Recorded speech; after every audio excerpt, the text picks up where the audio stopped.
Even the smallest seed will grow once it is planted.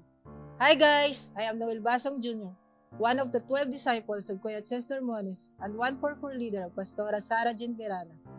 I give to God what is due to Him. Ibinibigay ko ang aking tithes and offering para sa Panginoon. And feeling ko noon I am not blessed kasi hindi financially yung nare-receive ko.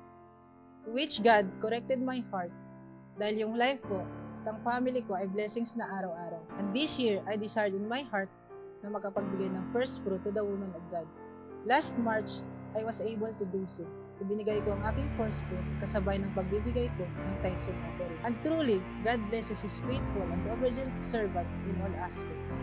Glory to God dahil wala nagkakasakit sa aking pamilya. Plus dumarami at lumalago na rin ang mga disciples na pinagkakatiwala niya sa buhay ko.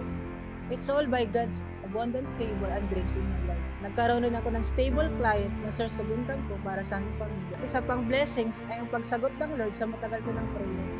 Finally, ay pumayag na ang ate ko na magkaroon kami ng cell group sa bahay. Unti-unti ang kumikilos ang Lord, basta magtapat ka lamang. That's why when you obey, you will be blessed by giving your first fruits and declare your faith in abundance and your commitment to generosity.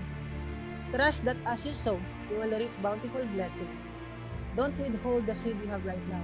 Sabi nga sa Proverbs 3:9, honor the Lord with your wealth, with the first fruit of all your crops. Again, I am Noel, sharing that in every blessings, obedience, and honor first happen. God bless everyone!